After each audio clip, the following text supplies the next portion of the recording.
Everybody, welcome back to another recap of 90 Day Fiancé the Other Way. Um, Episode 15, Fools Rushed In. Mm-hmm. They're all fools as far as I'm concerned. Everybody. But, you know, just to let you all know, you should subscribe to our Patreon Yeah. because we are covering before the 90 day. Together. It's a lot together. Yeah. Yes. It's we're watching it together. It's a fascinating watch. It took XD So, and I over 2 hours to get through the first episode because we had to process throughout together. I can't even imagine recapping this before the 90 days the way that we do this. And so, yeah, you all should join in so that we can, you know, we gotta yeah. discuss. Yeah, we need got to to have download discourse. this. We need to download Yeah. this as a community. Yeah. Who do you want to get out the way first? The episode. Um James and Tata. Okay. They should just break up. Like, honestly, Yeah. I just want them to end it. He go back to Maine, Main. Mm-hmm. and she can stay there and be up under her mama's titty and where she want to be and all that jazz. So Yeah. he's been there for the last 6 weeks and it's beating his ass. Okay, you can see it in his face, and they ain't been fucking like that because her parents are rather intrusive and controlling, but like most parents are when you move back in the house, so he's a little frustrated on all those fronts, right? The banana chip business ain't really working out, because they're not making that money like that for him, for them to live. However, they're on their way to go make a down payment on their wedding ceremony and pick up some like traditional Javanese clothing for the ceremony. And he's being weird and white about this whole thing, but that there's this looming, Yes, he was. cloud of I need to tell her that I don't want to be here anymore. Yeah, So, on top of the fact that we learn that that her parents, her father specifically, has them paying for this second wedding, but is also making hella demands and requests for said wedding, and they already don't have any money, and they're already in debt, and they already have no income coming in. So so my question in this whole thing was like, your daughter came to you telling you that they have a whole bunch of debt, and you were like, okay, we'll take care of it. But then why are you telling them to pay for this extravagant wedding? They just told you they poor. So and on why top would of that, I you want the beef, reinforce? chicken, shrimp, and fish. Yeah, like, pops, like, let's get real. Yeah. See, this is Yeah. why I always think weddings are not necessarily all the time for the couple. No, a lot of times they're not. It's for other people, especially the parents of the couple, because they need to show out Yep. and And brag about something. which is why a whole bunch of people are sitting on the lady's couch because they feel like all their accomplishments or their big milestones, they conflate them with their parents' love, but that's how they showed them. So, Yeah, yeah. but it also on the other side of things, her father is very prideful or her father is very controlling, probably prideful as well. A lot of misogynistic things, but also cultural, right? Yeah. I'm the head of this house. This is my house. You know what I'm saying? Like, everybody need to fall under my thumb. And James is a white man. And so he don't want to listen to this man, this Asian man. He also is not giving this any time, like, at all. He's not. You have no opportunities yet for you to even figure out what other options are. But on the other side of things, The economy, it's not the same. It's not the same. And I'm not talking about their third world or anything like that, but you're not going to bring in the income you were bringing in as an elevator operator on a different currency that you're going to do there. So you either figure it out, because your wife put up with you living in where you were from for a while, or y'all need to just get the fuck on, because it's not working. It's not. So, he presents her, with this idea of moving back. Well, they're making jewelry together. They can't even sell the jewelry in stores because niggas are trying to make their own jewelry and sell it. And so he's like trying to soft launch this, we're extremely broke and we need to move back sooner than later. But he was like, I keep checking the accounts and we might not need to look into moving back. Yeah. But what you think is going to happen when you move back? Because you gave up all your shit, including your job. And yes, it's your family. But what makes you think your family's not going to be tired of your shit? Like, you think you're going to move back and everything's going to fall right in place? But also, she's not realistic. We find out that before she left Indonesia, she was a data scientist. And she's looking for jobs. But the jobs are in the city, which is Jakarta, which is 9 hours away. The thought of 9 hours? Like, nigga, it takes 6 on a plane to get to California. God damn. Like, what? Is this 9 hours in what kind of transport? I'm assuming 9 via rail or road transit. Which is because 9 hours far in a different country is like China, like, you know what I mean? Like that's Europe. But so yeah, far, 9 hours by train or car, Yeah, but it's 9 hours, and it's expensive as fuck to live in Jakarta. So she's like, it's not really realistic. So, but we are in my parents' house rent free, and Queen, that's not sustainable either.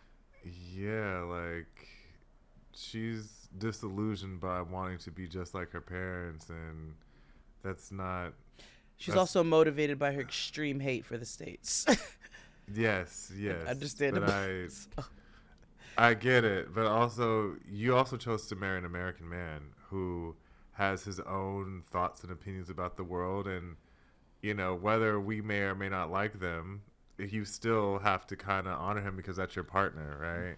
Both of y'all have to honor one another, and that includes him putting in more than 6 weeks. If she put in 3 years, you got to put in more than 6 weeks. Tough it out. Yeah. So she's pissed. She's like, I'm not going back. This isn't fair. And so something tells me that they're not going to make it. They're at an impasse. Yep. So that was them.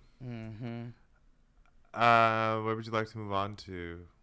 Let's go to White Shekinah and Colonel Guile. Because I don't want to call him Jafar with a heart. I don't want to call him Jafar no more because there was an actual Jafar in this episode. So yeah, he is a trip. Baby, a movie. Do you hear me? A Turkish movie.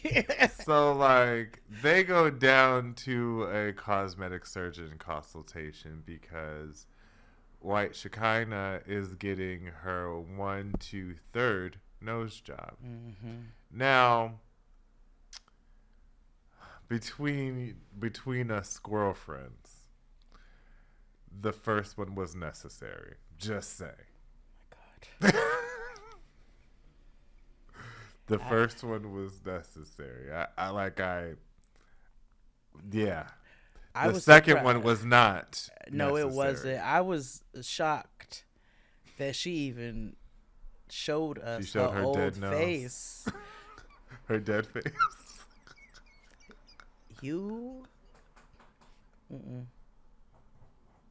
This is YouTube. And so I don't know much about algebra, but I feel like that's wrong. I don't know a lot. Oh, okay. Yes, she showed us her Kylie Jenner. Yeah, she did. You know, she showed us her Kylie Jenner without the wig, and it was everything that we'd seen before, but like I never ceased to be amazed at how different. And I was like, okay, I see why they was able to cosplay Amish, because they looked it. Mm-hmm. You know what I'm saying? Mm-hmm. So it's her third nose job. He doesn't want her to get it. He is frightened by what her face is going to look like, and believes that his opinion matters because he has to look at her every day. Now, part of me was like, that's tea. However, you can't say that. No, I'm going to tell you a part where I said, okay, Sarper, I'm with you. I'm with you when you're right. When that nigga said, I don't want nose job because all girls start looking like they come from factory. And I was like, Instagramian. Yeah, Instagramian. That's exactly what it is. Like, and he's not wrong. Everybody's starting to look. It don't matter what your ethnicity is, whatever. Everybody's starting to look like they came from the same batch of Cabbage Patch dolls. So he admits to being controlling to Dr. Jafar. Dr. Jafar comes in to assess. And in a cloud of smoke. In a cloud of smoke. I'm here. I know he had little curly shoes on. So So Sarper does something that even Dr. Jafar, who seems very confident, and let me tell you something. I've heard nothing but amazing thing about all of these Turkish surgeries, from the hair shit that niggas be getting, the implant shit, to motherfucking teeth, to cosmetic surgery. If this is your jam, I hear Turkey's the way to go. So Dr. Jafar seemed very confident in what he could do, but Sarper shocked even he, because he pulled out his own markers and began to mark up Shekinah's face. A sterile one at that. He took it out the pack. Yeah. Dr. Jafar says, his work is on point, but he's nuts. This is crazy. Because even I was looking, he was like, because I was like, we're going to do this, and had the point, and I was like, yeah, that is too. He was like, no, everywhere he put, it's proper. I was like, woo. And we also get more confirmation that there's a spectrum and Sarper's on it in this episode, because it's now surgery day. And there's a number of concerns here, right? Shekinah is using this time, because remember, they're still on thin ice. Shekinah's using this time to assess whether or not she can continue on with this relationship based off of how he cares for her while she's in recovery. Sarper is concerned, A, about what she's going to look like, and B, how he's going to care for her while she's in recovery. He's like, I've never had to look after anyone before. I'm very nervous. It's a challenge. They get to it's surgery day. They get to the doctor's office, and the nurse comes out, and she lets Shekinah know all of the do's and don'ts. You can't brush your teeth or wash your face for a week. I was like, oh, she's about to have fur babies? Crazy. You cannot, from the neck up for a week. You can take a shower from the neck down, but that's it. No extreme movement, including sex, for a month, or nothing that could raise your blood pressure. She could start bleeding from the nose. So if this bitch busts too hard, that could be dangerous. They can soak, but that's about all they can do. Should have never learned that term ever in my life. No. Especially when you realize more people do it than not. Absolutely. Let me just put it in. Outside of. Let me just put it in. I just want to lay in it. That's soaking. I just want to lay in it. That is soaking. Like, your little wee wee is going down, but you just wanted to just be there warm. Yeah. So, but You laugh because you know exactly what Yeah. it'd be Oh, I juices. know. It'd be juices, Yeah. and weak wee wee because everything left, and then your warm butt cheeks or nether regions. But they're not allowed to do that for a month. This nigga immediately bust out 7,200 hours. We cannot have sex. I was like, oh yeah, it's confirmed. We knew, but it's confirmed. Yeah, it was confirmed like a dog being perm that there is a spectrum out there, and you are a point on it. And you are a point on it. So, yeah, we're gonna see what happens. She goes in for surgery, and that's it. Yeah. Let's move on to John and Lily. God. Again, the biggest hurdle that they have is communication. Like that, and Lily's weird idea that Josh doesn't love her, but whatever. So they get to the street fair. Remember, they were arguing in the car in the last episode on the way there, and she just turns her head to Jared, his brother, and was just like, why do you think Josh hates Lily or whatever he said.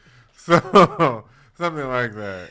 And so they finally get to the street market, and Jared's cool, like he vibing. It's still a little icy between Lily and Josh, but Jared's trying to make because Josh is it. also, I hate Lily. I just want that to be clear. But Josh is also a condescending asshole.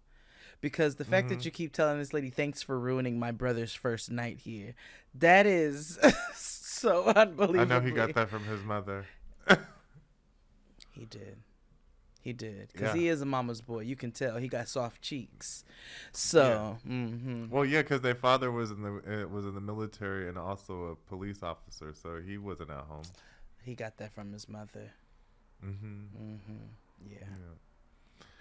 But anywho, Josh says something super alarming. He says that his brother Jared is the peacemaker in all his relationships. Yes. So that lets me know that your brother is in your business all the time, and you're a piece of work because you bring it to him. Yeah, and you don't know how to be in a relationship, right?